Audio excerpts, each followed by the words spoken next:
Good afternoon, everyone. Welcome to our webinar on working with LGBTQ plus people impacted by coercive control and really exploring what practitioners need to know. My name's Karen Bevan and I'm the CEO of Full Stop Australia, but more importantly, I have the privilege of being your facilitator for this webinar. Welcome to all of our participants online. We know that many of you have attended previous webinars. Welcome back. And many of you might be coming for the first time, so I hope that you enjoy our session today.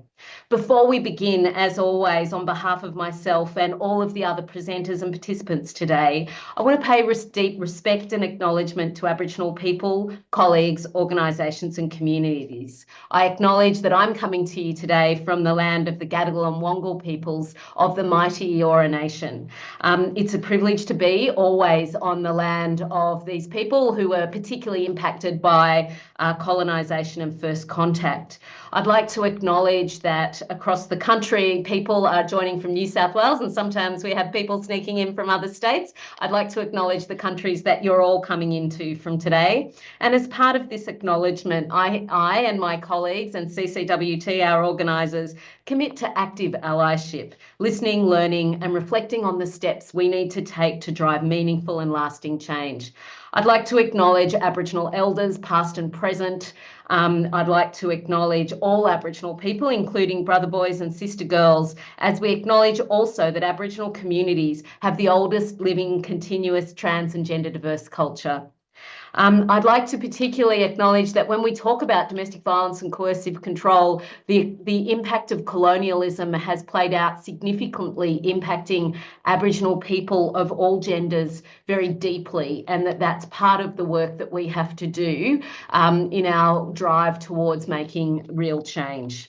I'd also like to acknowledge victim survivors of domestic and family and sexual violence, including any attending today, and note and celebrate the variety of ways that victim survivors resist violence in both overt and covert ways.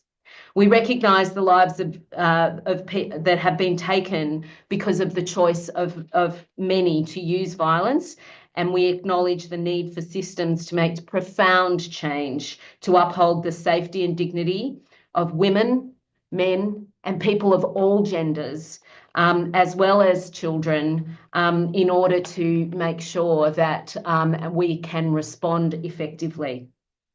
We acknowledge the victim survivors who have led and advocated for the criminalisation of coercive control, and acknowledge how hard they have worked to make this practice more effective. Today, we're here because on July 1, 2024, a new coercive control offence was commenced under Part 3, Division 6A of the Crimes Act. That section prescribes an offence of abusive behaviour towards current or former intimate partners, where an adult engages in a course of conduct of abusive behaviour that is intended to coerce or control the other person. This is commonly referred to as the coercive control offence and is punishable by up to 7 years imprisonment, although we've yet to see that. CCWT, in partnership with DCJ, have developed coercive control training to equip New South Wales practitioners with the knowledge and skills to identify and respond to coercive control, and I know many of you will have had the chance to participate. Over 2,000 practitioners across the state have participated in that training. What people want to know about has really driven the decisions about what we focus on in this webinar series, and working with LGBTQ plus communities has been a strong demand driver. People really want to know about how they can improve their practice in this space. So we're delighted today to bring you a range of speakers who will address that. Some very quick housekeeping. We've got 90 minutes today, and we will use every one of those minutes. This webinar, however, is being recorded and will be available for later access. Closed captions automatically turn on, so if you don't want to see them, you can turn it off at the square at the bottom of the screen where it says CC for closed captions. If you have specific questions, please submit them via the Q&A function. anytime during the webinar, and we'll address them if we can during the dedicated Q&A at the end. At the end of the session, we will provide links to resources and encourage you to complete a short feedback survey. So look, a couple of things. This session today really focuses on how LGBTQ plus community members might be impacted or experience coercive control and how practitioners can respond. We will hear from a couple of really impressive experts in the field, and this will give us, an opportunity to open up avenues of conversation. We're really focused today on a number of objectives, which I'm sure you've seen. I won't read them all out, but I hope by the end of this session that you feel more confident to understand the particular experience of LGBTQ plus people who use your services and seek support, and also have some insights into the incredible diversity of the LGBTQ plus spectrum, and how where you can find more information to help you respond in those very person-centered ways to people who seek your support. Today we'll start with a keynote presentation from Jade Parker, the Acting Manager of Sexual, Domestic and Family Violence at ACON. ACON is an organisation that many of you will be familiar with, much loved here in New South Wales, which works to create opportunities for people in diverse communities to live their healthiest lives. Jade will explore some of the issues at the core of LGBTQ plus community experiences of coercive control, as well as some of the challenges they might experience in accessing support services. Look, we'll then move on to an interactive panel with some impressive guests. We've got Cecilia Henry from the Inner City Legal Centre and Star Lady from the Zoe Bell Gender Collective, and they'll share some incredible insights and look at some of the key questions that we know people have. We'll then look at some audience Q&A. So at that point, I'll go to your questions. And the questions we don't get to, we'll seek to answer after the webinar. So then we'll close with a few quick key takeaways, available resources and information on upcoming webinars. So before we start, I want to kind of set a bit of a frame. We want to think about language and how we use language. We know as practitioners in this space that this is critical in our work. And we're asking throughout this session to reflect on how they use language and its power. Think about how we might also need to challenge others in the space and be thoughtful about how we think about how we use language. And we would also ask you to remain open and curious to learning. I would like to mention that today, of course, we will be discussing coercive control and domestic and family violence. This can be deeply sensitive and for some may bring up a range of feelings. If at any time you feel overwhelmed, please take a break, look after your well-being and use the strategies that you know work for you.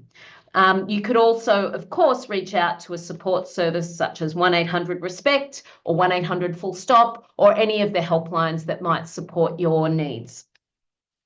If you would like an Aboriginal or Torres Strait Islander specific crisis support service, you can call 13-YARN on 139276. Okay, let's move on. I'd like to kick off with our first speaker and panelist, Jade Parker. As I mentioned, Jade is the Acting Manager of Sexual, Domestic and Family Violence in ACON and is well known across New South Wales for their work in domestic and family violence. Thank you for your time, Jade, and I'll hand straight over to you. Thanks so much, Karen. I appreciate that. So hi, everyone. I'm Jade. I use they, them pronouns. I work at ACON. I've been there for about 4 years, and I'm here to talk to you about LGBTQ plus people's experiences of coercive control. I've got someone from CCWT who's going to share the slides. So I'm going to assume that there's been a bit of a tech moment, unless you can see them. Oh, here they come. Beautiful. All right, wonderful. And just before I jump into it, I too would like to acknowledge the traditional owners and custodians of all the different lands on which we're gathering. I am on the lands of the Wadi people of Dharawal country, and I'd like to collectively pay our respects to elders and ancestors, both past and present, and extend those respects to all Aboriginal and Torres Strait Islander people of Australia. Next slide, please, Liz. So we're going to start talking a little bit to the acronym. So the term LGBTQIA+ is used to refer to lesbian, gay, bisexual, transgender, intersex, queer, asexual people, and other people who have diverse genders and sexualities or innate variations of sex characteristics. Sometimes the acronym is expanded to include SB, which stands for Sister Girl and Brother Boy, which are terms that are used in some Aboriginal and Torres Strait Islander communities, and it describes gender diverse people who have a female or a male spirit and take on those roles within their community. It's really important for us to understand and use language and terminology that is trusted with LGBTQIA+ people and acknowledges and respects that diversity is a normal part of life and a celebrated part of life. And it also helps to reduce stigma and discrimination and ensures that services, practitioners, and organisations are inclusive, respectful, and creating safe spaces. Now, as seen in the webinar flyer for today, ACORN generally will use the initialism LGBTQ+, and we choose to defer to intersex-led organisations to support and speak on behalf of intersex communities. We always recommend Interaction, which is Australia's leading peak body and organisation for the intersex community, and we also endorse the Darlington Statement. Notwithstanding this position, the information in the webinar today may be applicable to LGBTQIA+ people across Australia. It's also really important that when we're talking about LGBTQ+ people, to acknowledge that there's lots of different intersecting backgrounds within our communities, and every single person will have a different experience. So, for instance, the impact of racism and colonisation for Aboriginal and Torres Strait Islander community members will affect both their experience of violence as well as their access to support afterwards. Aboriginal and Torres Strait Islander brother boys, sister girls, trans and queer mob often face greater and more nuanced barriers when seeking support after experiences of violence. And so on our next slide, we're going to watch a video which speaks to sexual violence, but it's really applicable to coercive control and all forms of violence since the invasion of Australia. Next slide, please, Liz. The impact of racism and colonisation on access to support for Aboriginal community members. Disclosing sexual violence is never easy. And there are a lot of reasons why people might not choose to formally report it. Some members of the LGBTQ communities face greater barriers to reporting violence and accessing support services. This is true for Aboriginal and Torres Strait Islander brother boys, sister girls, trans and queer mob. Colonisation brought big changes to our ways of life, disrupting our cultures, societies, and disconnecting us from our lands. But it's important to understand that the impacts of colonisation didn't just fade away with time. Aboriginal and Torres Strait Islander peoples continue to experience mistreatment, injustices and systemic discrimination that affect our daily lives. There's a long and an ugly history of discrimination, police brutality, profiling and violence caused by systems and policies that were put in place in this country. Many people in our communities may have a distrust of justice, police and health systems and feel unsafe seeking support from them. Reporting to the police could bring a very real fear of increased surveillance, targeting, or harassment. We may also fear not being believed, that our reports will be not taken seriously, or our experiences will be downplayed. For many generations, our voices have been silenced. And we have faced discrimination for just being ourselves. Colonisation attempted to erase our identities, both as blackfellas and as brother boys, sister girls, trans and queer mob. And many of us have experienced the lasting effects of this through unfair treatment. It is really helpful and supportive to educate yourself about colonisation and racism and how it affects our experiences. Responding to a disclosure. It takes a lot of courage to disclose sexual violence, and there are many ways you can support someone who chooses to disclose to you. One of the most important things you can do is to believe them and let them know that you support them. Respect their boundaries and privacy and yarn with them about how they want to be supported. Sometimes just having someone to listen helps. They may want help to find services that are inclusive and culturally safe, or someone to attend appointments with. Encourage them to do things that support their well-being, like connecting with country. This could look like going to your local park to sit on the grass in the afternoon sun, or heading to your local beach to put your feet in the sand. Our cultures have always been inclusive and affirming, and our communities find strength and resilience in collective care. Reaching out to a trusted elder or community member can be incredibly healing. Brother boys, sister girls, trans and queer mob have unique cultural and spiritual connections, roles and responsibilities that have been deeply woven into our communities for hundreds of thousands of years. And we deserve support and services that recognise, respect and validate all our identities. We have always been here. And we always will be.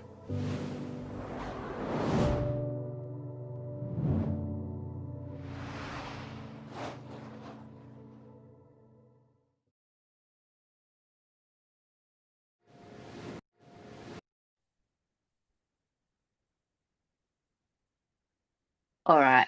I've heard that some of you could not see the video. Apologies for that, but you've heard it. It's a really beautiful video, and there are lots more that can be found on the Say It Out Loud website, and they'll be in the pack after this webinar as well. So don't worry, you'll definitely be able to see them. So now we're just going to have a look at some of the data from La Trobe University's research series, Private Lives. So this is the current largest national study that has ever focused on the health and wellbeing of LGBTQ+ people. So in 2019, Private Lives 3, they collected data from just under 7,000 LGBTQ+ respondents who are aged 18 to 80+ years from a wide range of genders and sexualities. And they found that 3 in 5, or 61%, had ever experienced violence from an intimate partner. So during this survey, the respondents were asked to indicate whether they had ever experienced physical violence, sexual assault, verbal abuse, emotional abuse, financial abuse, harassment or stalking, damage to property, social isolation, threats of suicide and self-harm from intimate partners or family members. And they were also asked about LGBTQ+ related abuse. So this can include being shamed about being LGBTQ+, having threats to out you or out your HIV status, or withhold hormones or other gender affirming care from you. And when compared to the questions that were asked generally about violence, when the specific forms of violence were explicitly listed, the proportion of people who reported having experienced violence increased from 42% to 61% for intimate partner violence. And it was also found that experiences of intimate partner or family violence were more common for LGBTQ+ people with disability.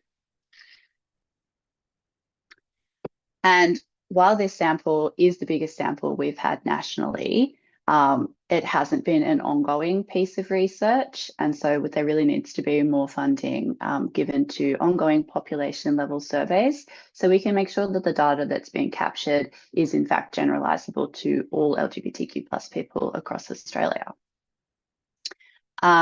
Next slide, please, Liz. So what is coercive control? It's when someone repeatedly hurts, scares, or isolates another person in order to control them. It's domestic abuse, and it can cause serious and ongoing harms. It's also an ongoing and repeated pattern of behaviour, and it can happen in all kinds of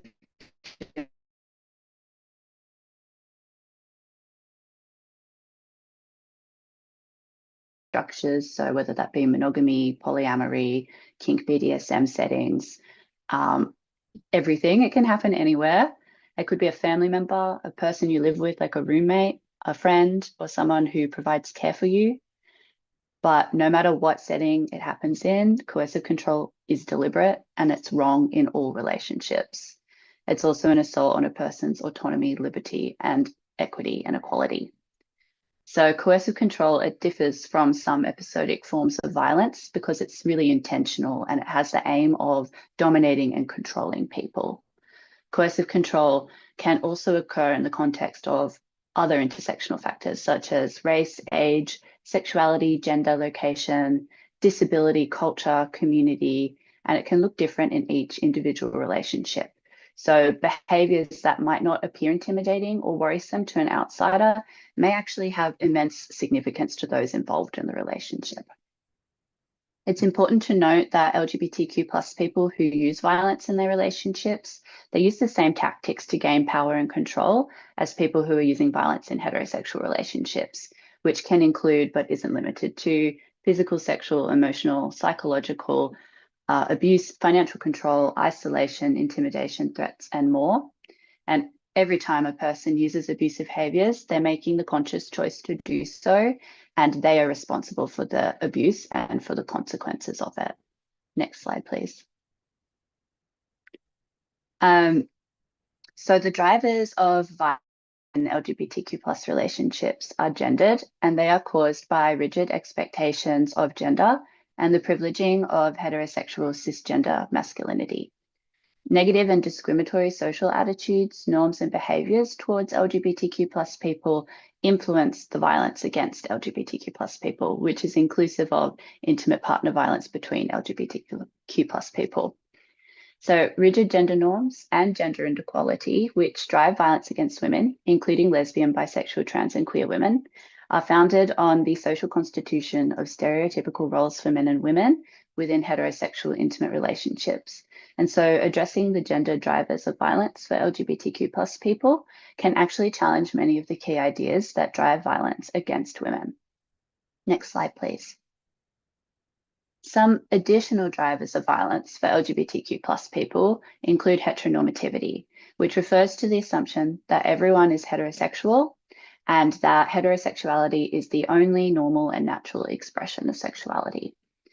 And the other driver is cisgenderism, which is the assumption that everyone is cisgender, which means that their gender aligns with what they were assigned to at birth, or the assumption that somebody's body parts equates to what their gender is, and that people can only be a man or a woman, and that strict binary gender roles are enforced upon the man or the woman. So cisgenderism and heteronormativity, they often erase LGBTQ plus experiences of violence. And this means that some LGBTQ plus people, they don't actually realize they've experienced violence because it doesn't look like what a cisgender heterosexual man abusing or harassing a cisgender heterosexual woman looks like. And this can also make LGBTQ plus people feel like our experiences aren't as valid or aren't as serious, that they won't be believed if they're reported or disclosed to people. Next slide, please. So everyone can experience or use coercive control, though I acknowledge that the use of coercive control is gendered and it does disproportionately affect women, and mostly women from diverse backgrounds. For LGBTQ plus people, there are some unique experiences of coercive control that non-LGBTQ plus people might not have heard of. And these unique forms of coercive control are called identity-based abuse.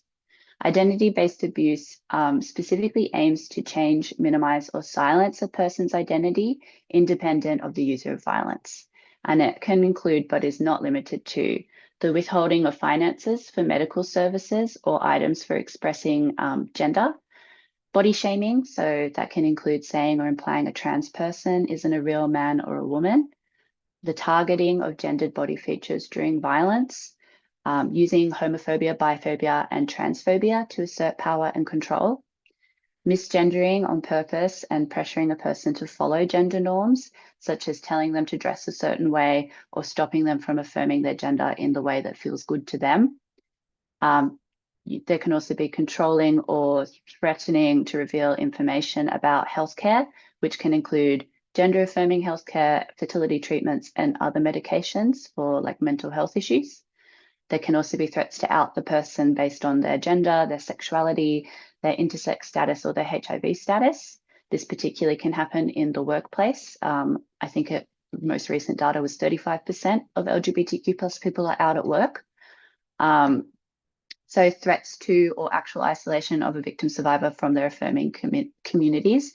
So this can be like not letting your partner attend an LGBTQ plus event, or if it's a trans partner, cutting them off from their friends who are trans as well. Then there can be exiling a person from a family, jeopardizing them financially due to their sexuality or gender, forcing a person into conversion practices, even though this is now illegal in New South Wales, it can still happen, and discouraging help seeking. So this can happen by using people's knowledge of homophobia in, mainstream society to influence them not to attend a service, or using someone's past experiences with service provision and being like, oh, they're not going to believe you. You've already had an experience, reaching out, and no one believed you then. So what will make them believe you now?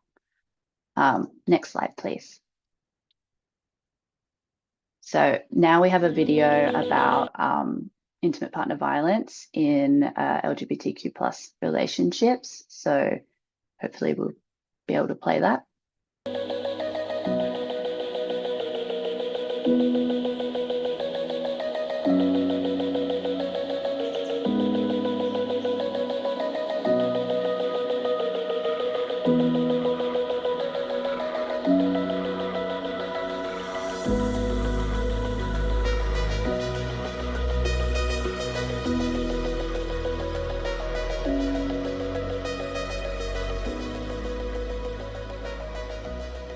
We live in a world in which we see the gendered framing of intimate partner violence, and we know that to be true, that it's a gendered crime, but we don't necessarily have that nuanced understanding of how that plays out in LGBTQ relationships, and that they actually do play out, some in the same ways and some in unique ways to our relationships as well. To increase community readiness in the LGBTQ community to be able to access services and to identify intimate partner violence means that we really need to strengthen our communities. And the way that we do that is by funding programs, prevention campaigns, education campaigns, to really increase people's understanding of not only what a violent relationship might look like, but also a real strengths-based, ethical and non-violent relationship, and what that looks like, because it really starts from there. I think it's important to make the point that the type of violence that we see and the tactics that we see in violence in straight relationships, we absolutely see those in LGBTQ relationships. But it's an important question to think about, that there are absolutely unique tactics. And the one that is kind of foremost or comes to mind immediately is around identity-based violence, or identity-based coercion or threats. That for some LGBTQ people, being out in the workplace, or being out to family, or being out in community is not possible, or frightening. And for that to be used as a threat, a coercive threat, or a way to control somebody, a way to socially isolate somebody. Other tactics of abuse include denying a transgender person access to hormones, or purposely dead naming them or misgendering them. It can include threats to exclude them or isolate them from an LGBT safe space or community in the event that a relationship ends. It can also include using a person's internalized homophobia or the trauma that they've experienced as a result of being an LGBTQ person against them. I think LGBTQ people haven't always had the best experience of service access. So I think that's another way that violence can occur in relationships, where a perpetrating partner may capitalize on that and say, listen, don't bother going to services because they're not going to understand you, or they're not going to listen, they're not going to be able to help. So cutting off that kind of what is essentially a lifeline for a lot of people in terms of help seeking.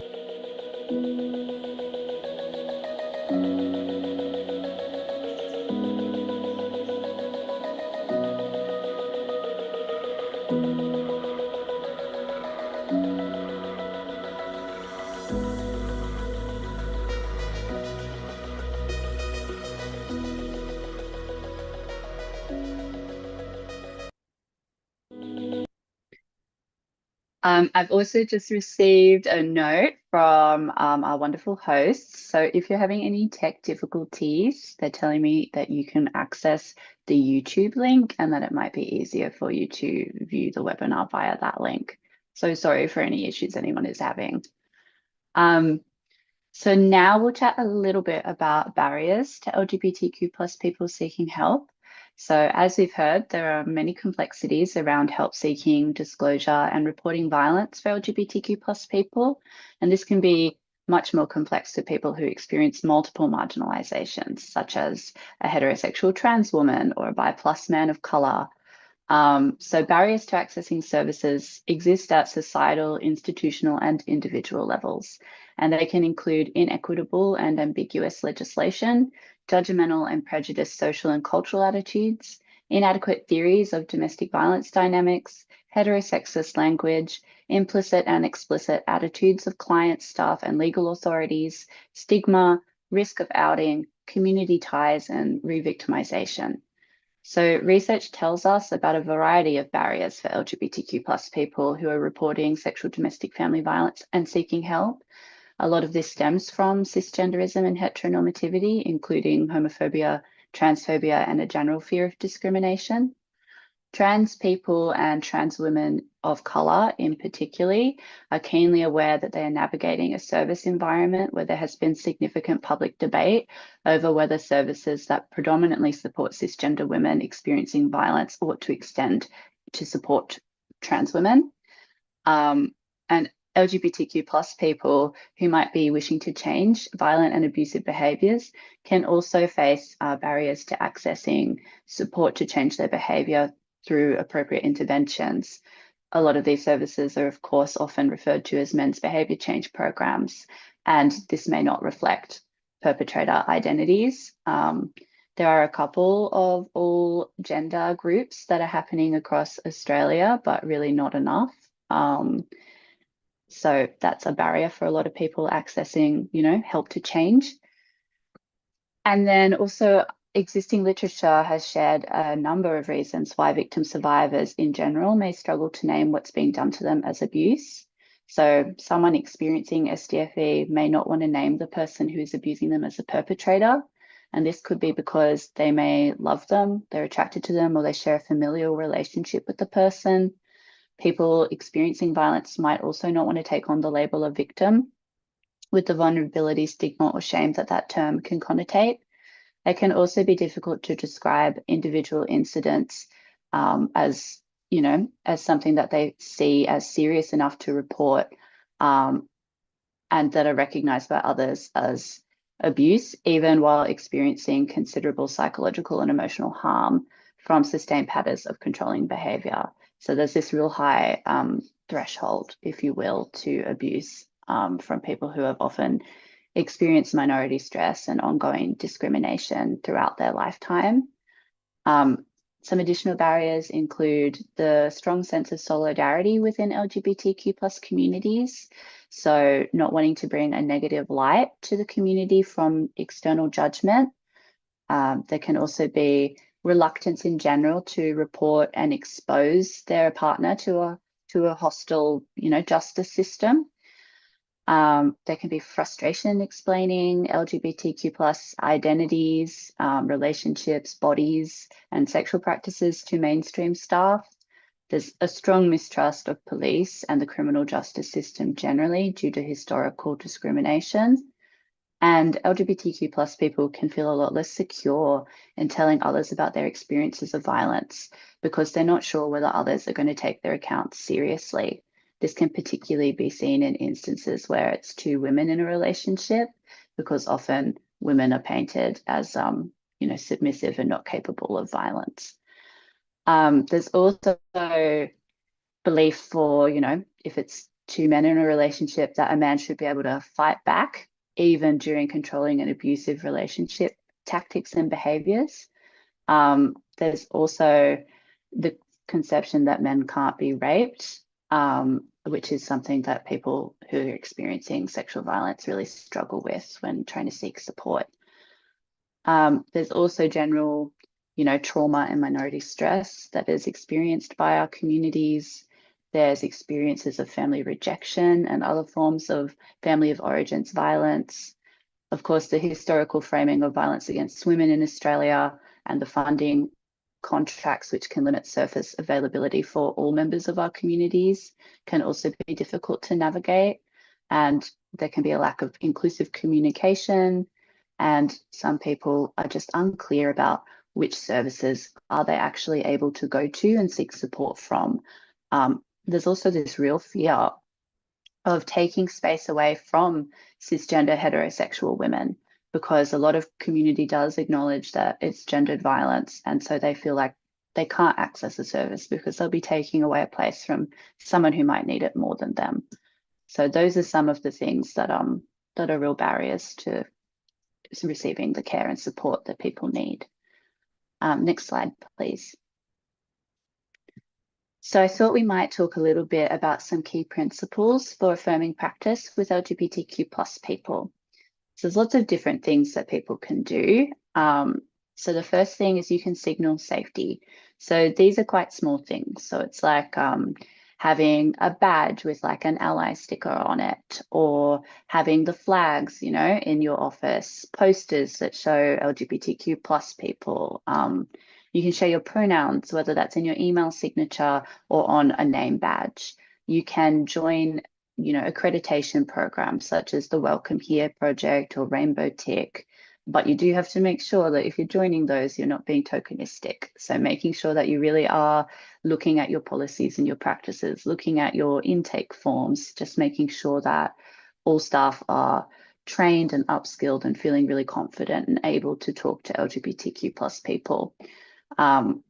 Intake forms is a pretty big one. I find that it is honestly the first signifier about whether a service is inclusive. So like I'm a non-binary person. So if I go into a service and it's got what's your gender, male, female, automatically I'm not included in the intake form. So it's like you then have to explain who you are, what it means, you know, like what support you need. And if someone's coming to you from a traumatized, you know, instance, that's really hard to be able to advocate for yourself in those ways. So intake forms are a really big one. There's a resource on TransHub about how you can do inclusive intake forms, and I'd really recommend checking that out. You can also join a network. So there's an LGBTQ plus domestic family violence interagency that you can join. ACON convenes it once a month, and it's a place for people to come across New South Wales, chat online, keep updated about what's happening for community, share events and, you know, opportunities to work together. So if you're interested in that, please feel free to send an email. But yeah, those are some really great ways you can signal safety to community. The other thing you can do is shine a light. So this involves looking inwards at your own understandings. Do you maybe have any misassumptions or biases that could be harmful or frightening to an LGBTQ plus person? And then doing some reflective practice around that and sort of unpacking it, whether that's with your external supervisor or in your own time through, you know, journaling and mindfulness. Do no harm. So think about what you say and how it might be heard for an LGBTQ plus person. Language, it really builds trust. So try and mirror language where possible. So if an LGBTQ plus person, you know, refers to their chest instead of their breast, make sure you also refer to it as their chest. You know, like things like that. That's really important. And actively look for barriers that you can decrease or eliminate. So this can be things like if your service needs to use the legal name of someone, but that person uses a different name, explaining to them that that's the case and that you'll make a note on their file that they want to be called by, you know, their name that they've chosen, and make sure you communicate that to other staff members. That can be really helpful, and some advocacy that you can do in your day-to-day work.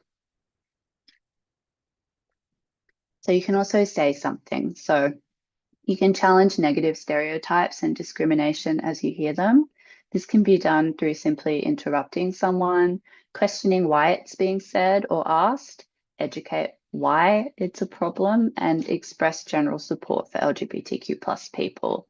This can be especially powerful for trans communities. So I find it really helpful if I'm in a meeting and someone misgenders me. It's actually really refreshing when somebody else is like, hey, actually, Jade's pronouns are they, them. And it just takes the burden off of me to then have to do that self-advocacy work all the time. So just things like that, I feel like, you know, cisgender people, I really want you to feel empowered to be able to say those things and be there for community, because we're really nothing without our allies. So that's something that's really important, I feel. We can also lead with compassion, which I'm sure all of you are already doing, but it still bears to say, you know, that we try to respond to the needs of all people, acknowledge diversity, respect it, and be really aware of equity instead of always equality. So some people will need extra support than others, and that's okay. People need to feel able to come to your service with their whole self and not have to hide bits of themselves to get, you know, compassionate care. Next slide, please. So what do inclusive, safe and affirming sexual domestic family services look like in practice? We touched on a few of these just before, but I thought I would, you know, chat to you about some evidence-based stuff from La Trobe University's Opening Doors research, which is really great. If you have time, I do recommend having a flick through it. It's super practical. I think it'll be really helpful for everyone who works in the space. But some key things that they outlined in their research was using people's correct pronouns, uptaking, oh my goodness, English is my first language and yet it escapes me. Updating intake forms to be inclusive, acceptance and affirmation of a client's gender and sexuality, not asking any invasive questions or making them feel pressured to defend who they are, their gender presentation or any of their intimate or social relationships is really important. Also not assuming people's gender or the gender of their partner or partners is another key one. Believing LGBTQ plus clients' accounts of sexual domestic family violence and validating their need for care and support, making sure they know that they're very welcome in the space and that support is there for them and it's okay that they need support, I think is a really big one as well. So also using complementary forms of knowledge and expertise. So you will all have a basic understanding of trauma-informed and person-led care. So really relying on those sorts of theoretical frameworks to guide your work with LGBTQ plus people is really important. You can also bespoke tailored responses, so not preempting needs and meet the clients where they're at. So asking, you know, how do you want to be supported? What can I do for you? And then if they're a little bit, if they're a little confused, then you can give them a couple of different options for what that might entail. So you can also enable choice in referrals. So that can be by having an internal referral list for safe and affirming professionals. This is really important, especially if you are a service who is restricted by funding. So if you can only, you know, like have trans women and cis women in your service, if like a trans man comes up or a non-binary person comes up to you, it would be really great if you have got a list of affirming practitioners you can then refer them on to. It takes some of the burden off of them, which is really important, of course, when you're going through trauma. Next slide, please. You can also seek help and advice from LGBTQ plus organisations. So in New South Wales, of course, there's ACON, there's the Gender Centre, ICLC, 2010. I'm sure there's heaps more of us, but I'm on a time limit, so I can't list them all off. But please do always feel free, if you're not sure about something, just reach out and we're really friendly. I promise we'll be really happy to just have like a one-on-one chat with you and talk you through anything that you might feel unsure of. And we've got, you know, loads of resources that we can share with you as well. So you can also get your policies and procedures reviewed. You can do that through consultants or by getting in contact with LGBTQ plus orgs, and we can give you feedback about how to keep it inclusive. Also, raising awareness of LGBTQ plus experiences of violence and coercive control generally is really helpful, and building long-term community trust and rapport and remaining accountable to community is also key. Next slide, please. So it's also really important to provide worker names prior to a service. This is because the LGBTQ plus community is quite tight-knit, and it can be difficult to attend a group where it turns out it's like your ex-partner facilitating. And that has happened in my personal experience. So it's really important to make sure that people have all the info before they show up to a support service. You can also reduce time in waiting areas where possible. This will help people who aren't out. Develop the capacity to provide training and increase referral safety, reflective practice, of course, and correcting one another if people accidentally make a mistake. And it's okay to make a mistake, we all do. It's just about apologizing, correcting your mistake and moving on. And then planning responses to resistance as well can be something that's really helpful. Next slide, please. So I just want to leave you with a few last messages. So listen to and amplify LGBTQ+ voices and our experiences of coercive control and include us in the conversation. This is really important because of the invisibility of LGBTQ+ experiences. So it's important to specifically name some of those forms of identity-based abuse as examples of harm. And this can actually facilitate improved understanding of the needs of LGBTQ+ people across the sector, wider community, and it can help LGBTQ+ people themselves understand that those things are violence and they count. I also wanted to share with you a powerful call to action from Star Lady, who you are going to hear from later, but I just always really love to share this beautiful wording that she shares with everyone. So Zoe Bell Gender Collective is calling upon our allies to acknowledge and address the growing levels of trans misogyny and transphobia within our society. Recent incidents of transphobic discourse, political attacks and violence have increased, and they've created an atmosphere of fear and distress within the trans and gender diverse community. Many people have legitimate concerns for their or their friends and family's safety and well-being, and the centering of trans misogyny within broader attacks on the trans and gender diverse community can leave many trans women and non-binary trans feminine people feeling vulnerable and isolated. Strength-based messaging that communicates love, support, and solidarity are vital. And as representatives of a diverse collective of trans women and trans femmes, we loudly advocate for your support and improved understanding of the needs of LGBTQ+ people across the sector. Thank you very much for listening and learning with me today. I really appreciate it. I'm going to hand back over to Karen. Thank you so much, Jade. What an incredibly broad and detailed presentation. And I think, you know, those some really key things that Jade talked about today are about, you know, starting from that respectful position that LGBTQ plus communities bring diverse experiences, are not able to be wrapped up as a single group, but actually the work we know matters, which is exploring with people their lived experience, is the work that will build inclusion. So critical. Also, that as services, we know we will make mistakes and we know that our work is not always perfect. That doesn't excuse us from taking responsibility and seeking to do better, calling one another out, and deeply, you know, taking on that invitation to allyship.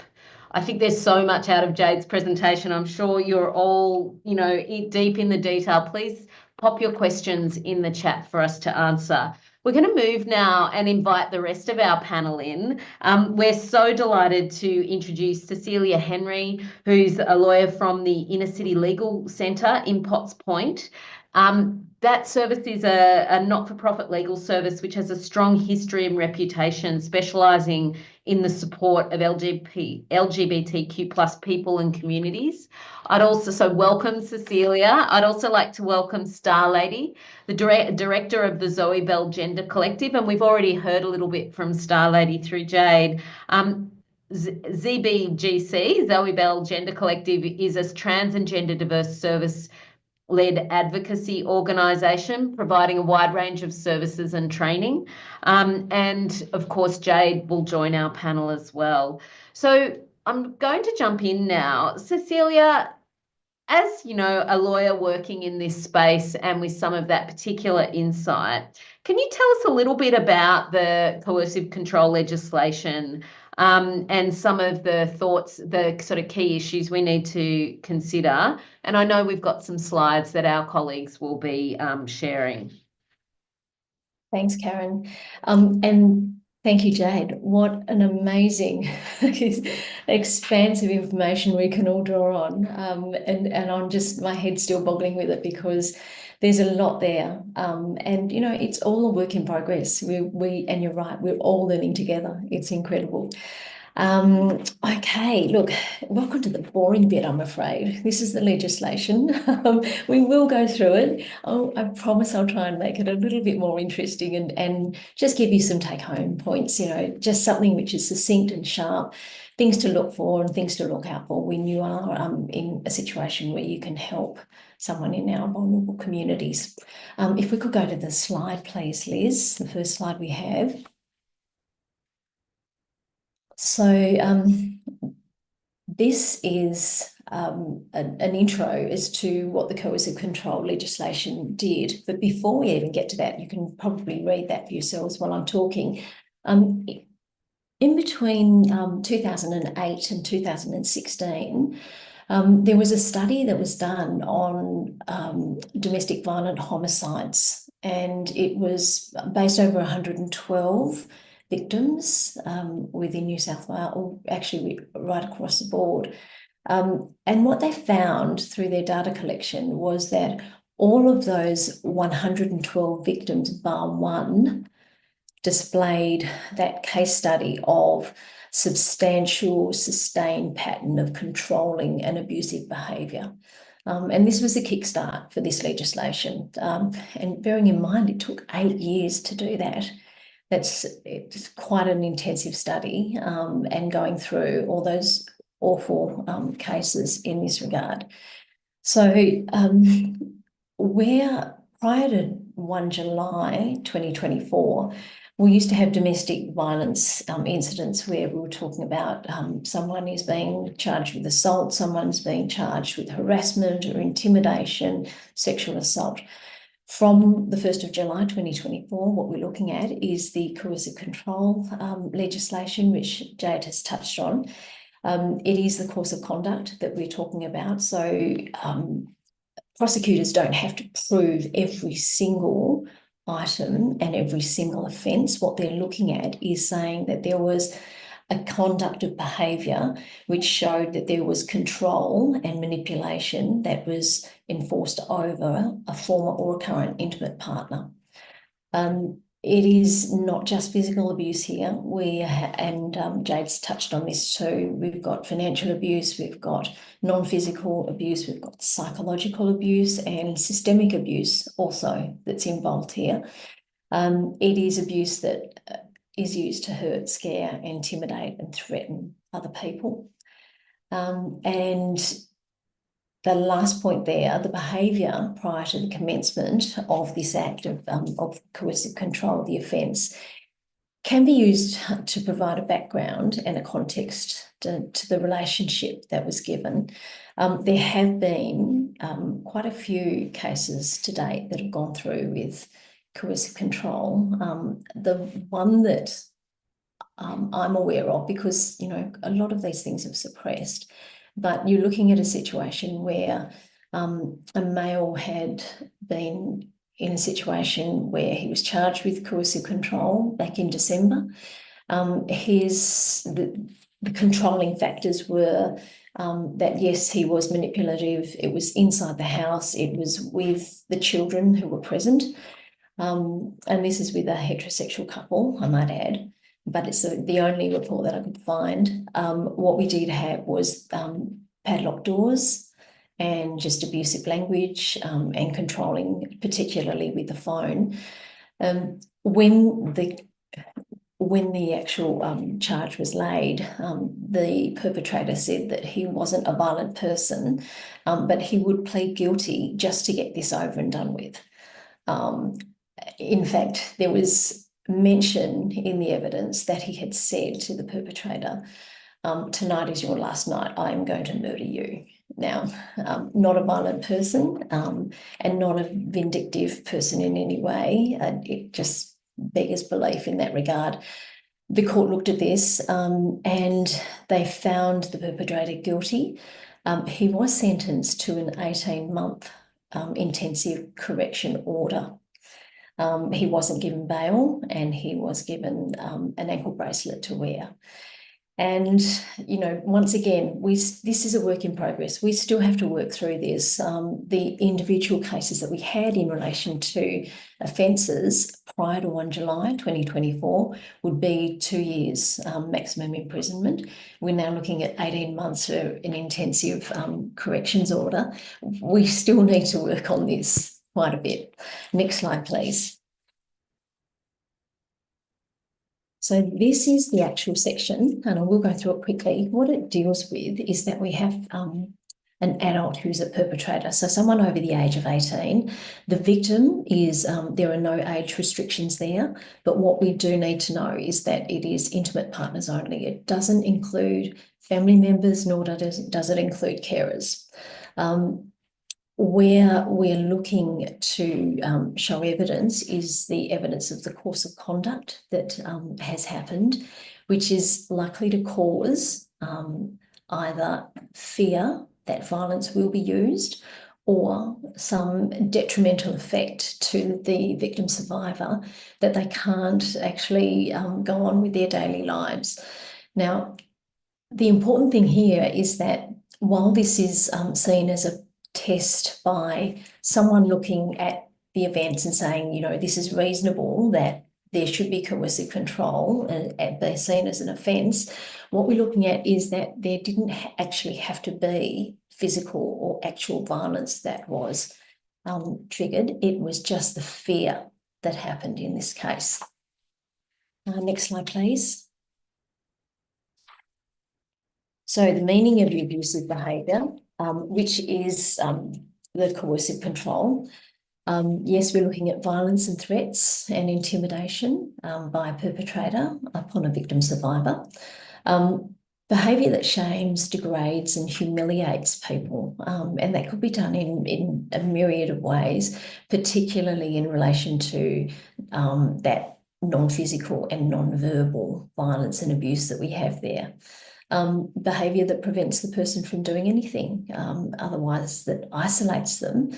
For example, insisting that they be home, having a GPS tracker, making sure that they know where this victim survivor is at all times. And also then we get into the situation where even if it's a situation of people wanting to practice and embrace their faith, it's being prevented from doing that as well. That can form a pattern of behaviour which comes under the coercive control offence. The situation that I just gave, the case study, depriving a person of their liberty and restricting them, which controls what they can do and who they can see, the isolation is particularly pertinent to that coercive control offence. Next slide. Thank you. So we're looking at the things that, even though we have a new offence and we do have a maximum imprisonment of 7 years, there are some other things that the legal framework allows us to do. The first thing is the ADVOs, apprehended violence orders. Now, the police can either take these out for you or you can make a private AVO. Normally in a situation with domestic violence, there will be the police assisting in this, and that just goes straight through. And we're looking at numerous conditions under that AVO which are tailored towards a particular victim or survivor. So that's with under section 16, where we can get the AVOs. We can also look at the police powers and what they can do in seizing and making further investigation as to whether this is going to be just an assault, just a sexual assault, or whether there is a huge pattern of behaviour here, which means that it signifies a coercive control offence. There are also protections for victim survivors. When they're giving evidence, they can have their name suppressed, they can have their identity and their image suppressed as well. So they also don't have to see the perpetrator in court in that regard. With their victim impact statements, they're allowed to have agency and a voice in providing, the experience that has happened with them, which is really important because it just validates that this is something that has happened. It's not in a person's head, and it's a situation which has to be looked at seriously. The other things I will mention quickly is within family law, there are different orders. There's a harmful proceedings order. There are cost orders if the court sees that the perpetrator, or possibly a male, is just not providing enough information or conducting themselves poorly in handing over information. And also with the coercive control, the bail laws have changed as well. So bail is not automatic. It is actually up to a perpetrator to show why they deserve to be out on bail. Next slide, please. So the misidentification and the systems abuse, there are heaps of things here in particular that we're looking at in where this is particular to people in the LGBTQ community, where there's discrimination. These things happen prior to a domestic violence situation. So people within vulnerable communities have to actually have a higher threshold of feeling like they're isolated, feeling like they're vilified, that they are victims, and the system's not going to help me anyway. And it's a situation which, the only thing that we can do here is spread that word, be alert to the little things that we can do, as Jade indicated, to just let people know that the people who come to see us for help, they do need their help, and they're in a safe place to be able to help us there. So when we look at what ICLC has gone through and how we treat victims, I just wanted to briefly touch on 2 case studies that we've had. And one of them is a perpetrator who was in a same-sex relationship with our client, and we'll name him Bill. They'd been in a relationship for quite a few years, over 5 years, and it was just riddled with physical abuse. But one night the police were called, and it was a situation where the police came and an AVO was taken out on the perpetrator. The police who actually arrived at the scene then went on leave, and another policeman went to see, looked at the case again and decided to withdraw that AVO.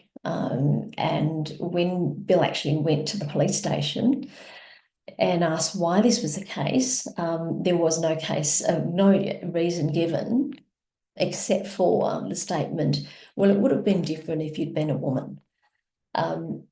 Bill was just like, he left the police station. He didn't talk about it to anybody, and that's when he came to us to see what was going to happen there and whether we could help him. We went back to the police, and it was in regional New South Wales, I might add, but nothing was going to be done until that police officer who had put the charge in had returned back from leave. For me, that's a situation, it's discrimination. It is a victim there who is just not being heard at all. And also it's getting into a situation where we're trying to sort of like normalise the situation and saying, well, these types of things do not happen to same-sex relationships. They happen with heterosexual relationships. It just defies belief in that regard. The other one was Jane. Jane, once again, was in the same-sex relationship.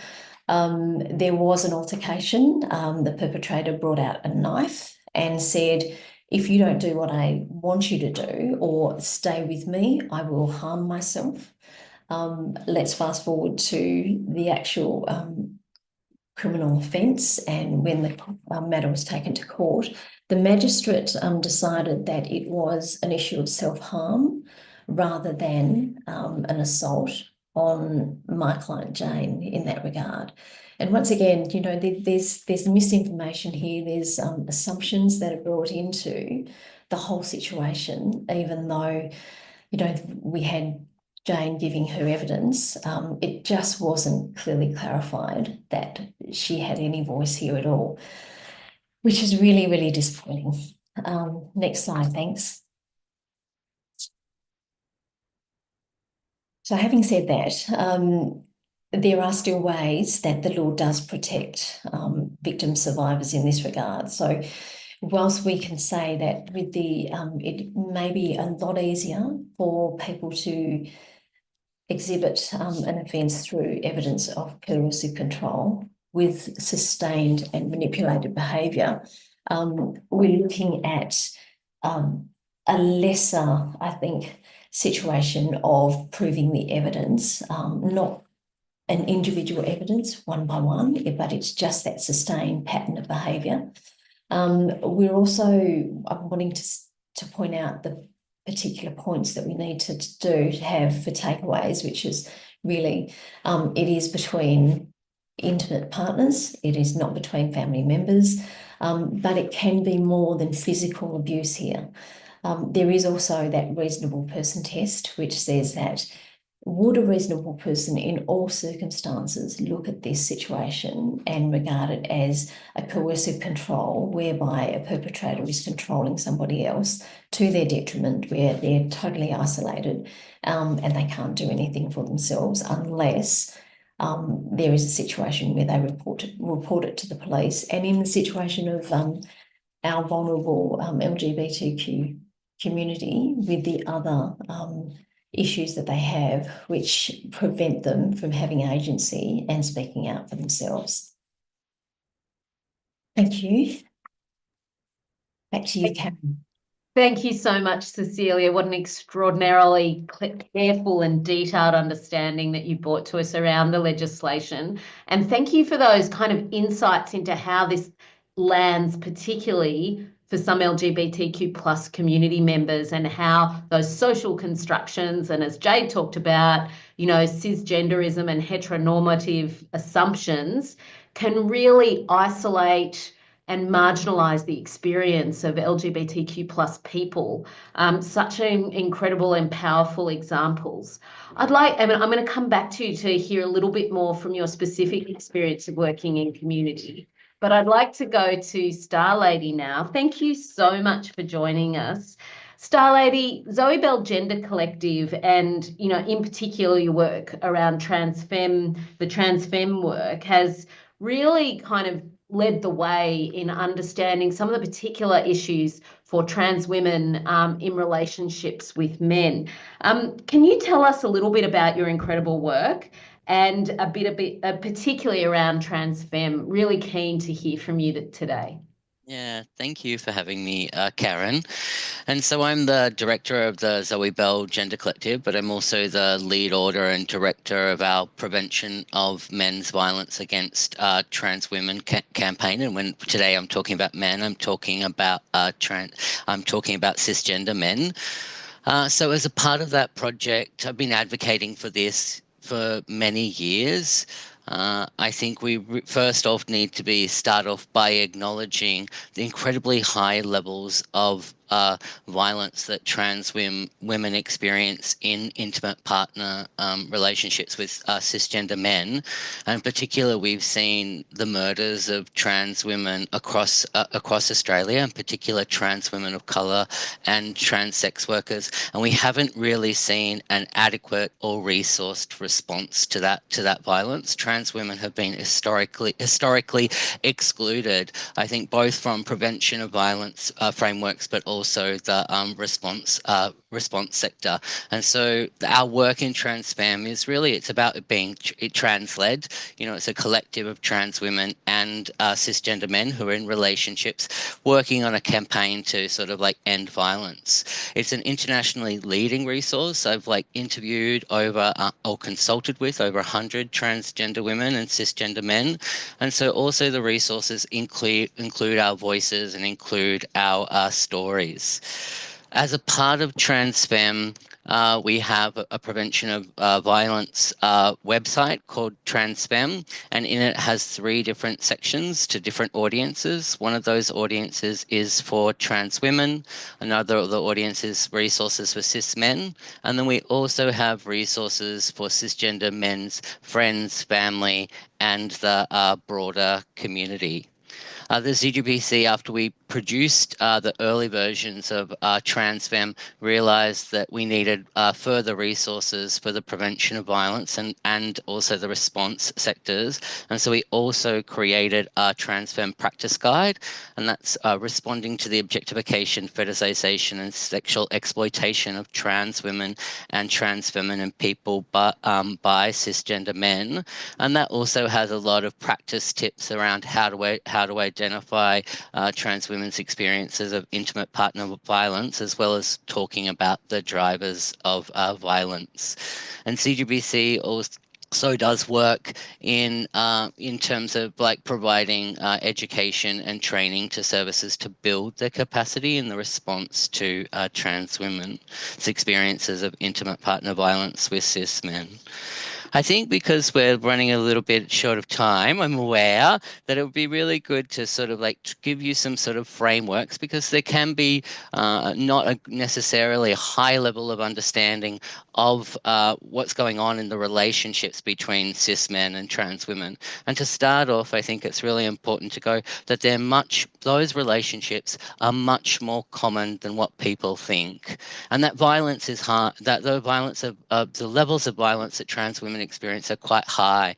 And what I'm hearing from service providers is they're not actually seeing trans women. So if you're a service provider that responds to intimate partner violence and you're not seeing trans women in your service, there's a problem, and that we need to address that. We need to address that problem, and especially because of the rhetoric that we're seeing in our society that's really vilifying trans women and trans feminine people. In particular, when we hear stories about trans women trying to access women's services and that they're rejected. What we're hearing is messages of you are not welcome and that you are not safe to access our services. And it means services need to do additional work to reach out to our community to make sure that we're safe, to make sure we're welcome, in particular, talking to and forming relationships with trans women of colour who are at higher risk. It's also important to know that men who are looking to control or who want to use violence and have power and control over their partners are looking for people who are vulnerable. And trans women are vulnerable. They know that people are less likely to believe them. They know that we're less likely to be able to access support. And so we're being deliberately targeted. We have to be thinking about how do we not leave anyone behind? And trans women have been left behind. So many of the drivers against trans women and trans feminine people in relationships with cis men, they're the same. You already know how to do this work. If you know how to do work with women, you also will know how to do work with trans women. But there are some additional drivers of violence that Jade talked about, including heteronormativity, cisnormativity, transphobia, and transmisogyny. These systems of discrimination, in combination with dominant forms of masculinity, create a culture where men often feel confused or ashamed about their attraction towards trans women. It also leads to a society where the relationships between cis men and trans women are often devalued or are highly stigmatized, leading to men to feel that their friends, family, or communities won't support their relationships with trans women. And this has a significant relationships on those relationships and men's attitudes towards trans women. One of those is it leads to men fetishizing and objectifying trans women, because when you're not seen as worthy of a healthy or long-term partnership, it can lead to men treating trans women as an object of desire rather than seeing as a whole person. Also, many of the trans women we interviewed reported that men would often pressure trans women to keep their relationships secret or hidden, where those relationships were often limited to private spaces, such as private residences or hotels, or where they weren't taken access to public dating, like you weren't taken out to restaurants, or you wouldn't be able to go for a walk along the beach. But it also included men restricting trans women from meeting their friends, family, or broader community. Passing, so when trans women passed as a cisgender woman, where they can't tell, where people in the public can't tell that a trans woman might have a trans history experience, did impact trans women's access to public dating. But all trans women, regardless of whether they passed or not, were impacted by this idea that their relationships were to be kept secret to some degree. Trans women also experienced pressure or coercion to be hyperfeminine or to pass as a cisgender woman. And we know that all women experience that, but for trans women, that pressure is dramatically amplified. We also saw where trans women feel pressured or coerced in regards to their gender affirmation and whether they should or should not access different medical or surgical procedures. And so often in trans communities, we respectfully talk about top surgery or bottom surgery. And what ended up, men were often pressuring trans women to meet their own desires rather than supporting trans women's gender autonomy. And what it meant for trans women was sometimes they felt confused about what would they want, what was right for them, when they were being so pressured or coerced by their partners or about men sort of broadly. It also led to, men control who trans women disclosed their gendered history or experience with, where they might be sort of limiting their connections to LGBTIQA plus communities, venues, or friendships, in particular with other trans women, and particular with other trans women who did not pass, because men were more concerned about nobody knowing that they were in a relationship with a trans women in particular. We also saw, a lot. Sometimes we can have a sole focus on men, but we also need to understand the sort of family context. And so coercion can also come from men's families, where they might pressure him to leave trans women, to leave a trans woman. And this may include the pressure for him to have his own children, like biological children, which you can't have with a trans woman. There are lots of different ways to have families in our society, but families would often pressure men to go, you can't have a serious relationship with her because you can't have children. But it also centered around families, often pressuring men to leave trans women through threatening to their access around children, such as grandchildren, nieces, or nephews. Like, if you continue to date that trans woman, I'm removing your access from being able to see, the children, in our family. And these things in particular heightened the risk for trans women experiencing violence. And it was one of the factors that sort of drove violence. And it's why we created our resources on TransFem for people's friends, families, and broader communities, because it's one of the things that you need to do in assessment, because families and their attitudes can either be an incredibly protective factor in the relationships between men and trans women, or it can drive violence. And often we would see when men's friends, families, and communities shamed him for his attraction or relationships with trans women, we saw higher instances of risk and higher levels of violence. Thank you, Karen. There's my Thank little you so much. passionate little download on trans femme.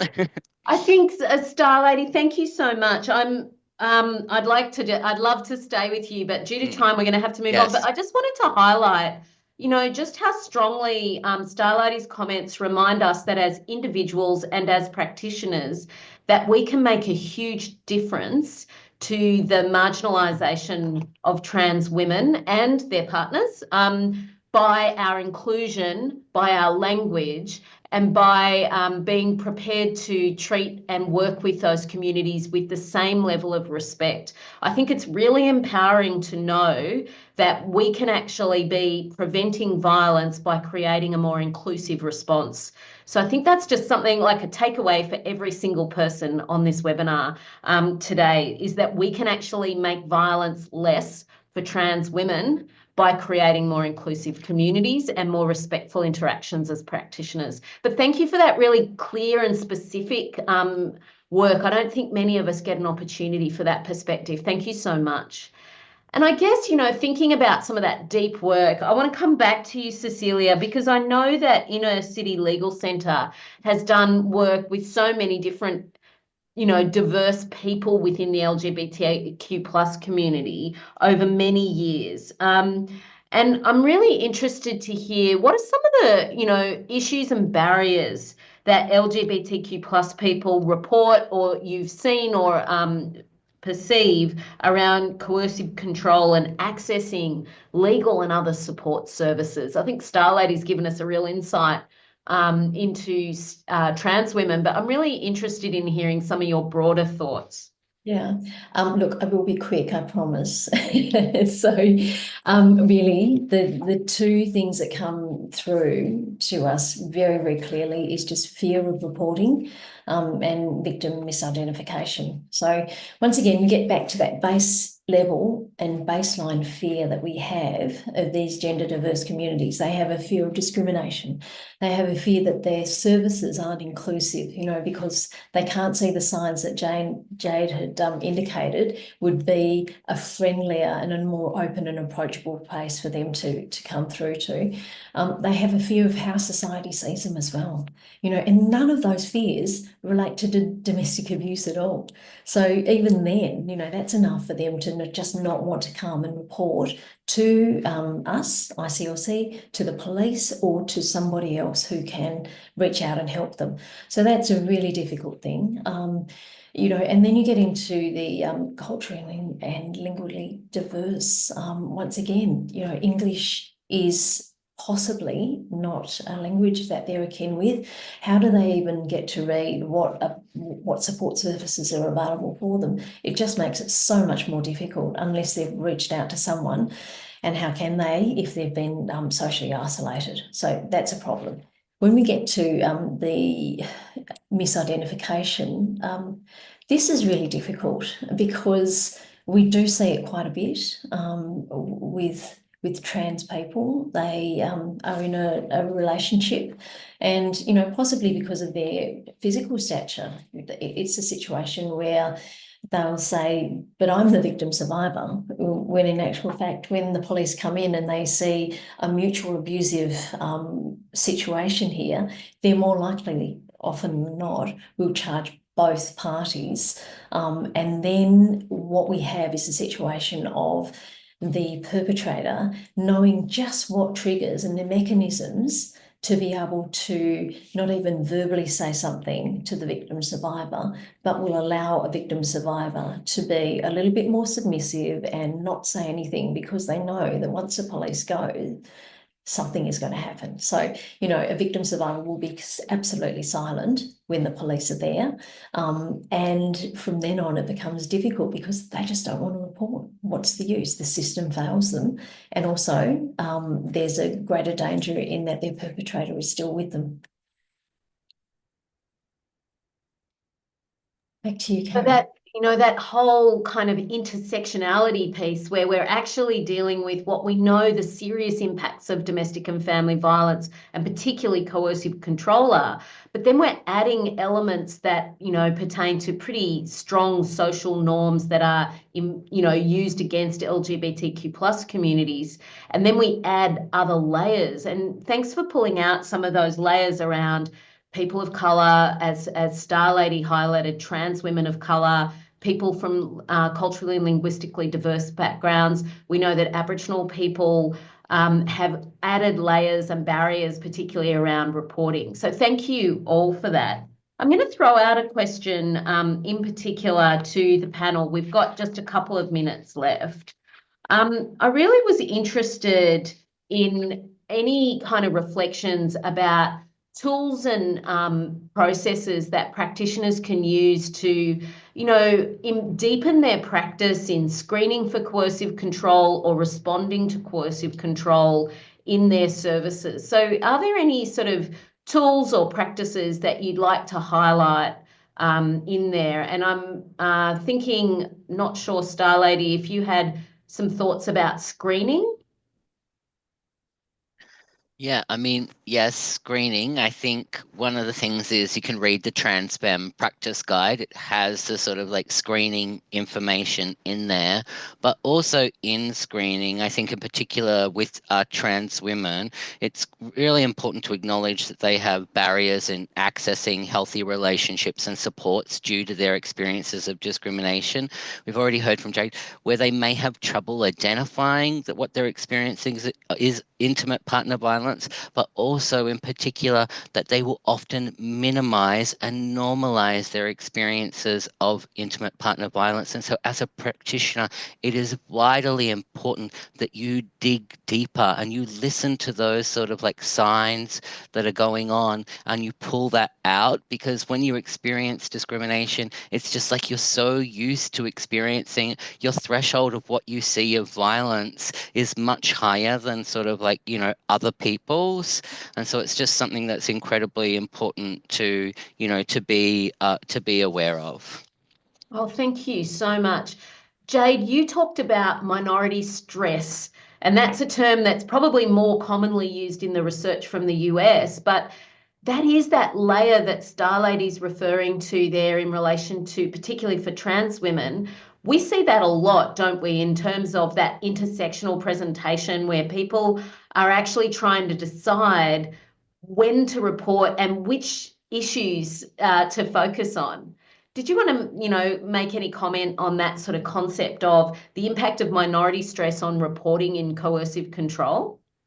Yeah, absolutely. I mean, I think when we even just look at, you know, if we have a cisgender woman who's coming to report coercive control, you know, she already knows there's going to be barriers to that. You know, there's of course like victim blaming narratives, the perfect victim myths, you know, like there's this idea that you have to, you know, be agitated and upset, but not too agitated and upset, because otherwise you might be making it up, right? So there's already those barriers there for cisgender heterosexual women. So then when you add on top of it the layers of, well, who are this org I'm dealing with? Do they care about LGBTQ plus people? Oh my gosh, I'm poly, you know, like I've experienced violence from multiple partners in my relationships. Like, you know, there's like all of these other layers. And for each thing, it's like another layer of, you know, like it's stigma, discrimination. And you sort of have to decide which parts of yourself are you going to disclose in this thing. It's like, do I just tell them that this happened, but not tell them the context that it happened in? Do I pretend to be a cisgender woman when I'm accessing this service, if that's possible? You know, like I know that I've done that for safety reasons. I haven't disclosed not being non-binary because I can pass, which I don't love, but that's a whole different thing. But you know, there's like, which part of me do I let people know about? Like, which part is safe to tell people about?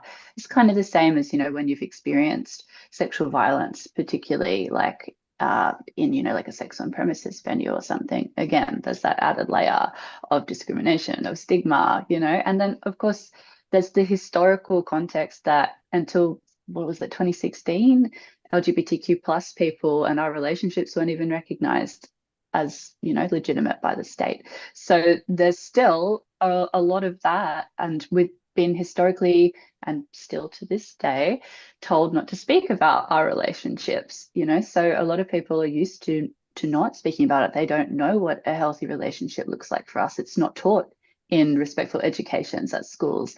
We're not included in sex education in schools. Like, our young people aren't being taught how to have healthy relationships. And so of course that's going to translate into when you're an adult, you've never had that education and you don't know what it looks like. So there's all these different layers and complexities to coming forward and knowing that you're going to be safe. And if we're being honest, a lot of, you know, the resistance to even cisgender heterosexual women coming forward, it's all over the news. Like, it doesn't really look appealing to come forward and be like, hey, this happened to me too, when you're already seeing what's happening to these women who have more privilege than you do. Like, the system doesn't feel safe for a lot of people. Thank you so much, Jade. And I think you've summed up some of the themes throughout today. I'd like to thank Jade Parker from ACON, Cecilia Henry from the Inner City Legal Centre, and Star Lady from the Zoe Bell Gender Collective for an extraordinary panel. We could have done this for another hour easily. Thank you for your expertise. I think a lot to learn, but also empowering for practitioners to know that they can actually be part of this change, and that there are resources around for you to access to really lift your practice to be inclusive, respectful, and to acknowledge the significant diversity in our community from LGBTQ plus communities. I think I'll quote Star Lady, and I think Jade probably said it too. If you aren't seeing trans women in your service, if you aren't acknowledging LGBTQ plus communities in your service, you're not seeing them, it's because you aren't asking enough questions. So that's a real invitation to us all. Thank you for your attention today. There will be a digital resources pack out to send a bunch of resources to you to help you in your next steps in this work. I think there will also be some questions answered. Thank you for your questions in the chat. Our next webinar in this series will be working with First Nations people who experience coercive control. That will be an absolute critical piece of webinar conversation. Join us on Tuesday, the 22nd of July for that session. A recording of this webinar will be made available for later access, so please keep an eye out for the link that will be emailed to you. Thank you for joining us today. Together, we can make meaningful steps towards addressing coercive control and supporting victim survivors in their journey to safety and healing. And thank you to our presenters who've taken us and guided us along that path today. Please fill in the evaluation form. It really helps us target information more specifically. So we'd be so grateful if you could fill that form in. On behalf of CCWT, thank you again, and we wish you a wonderful afternoon.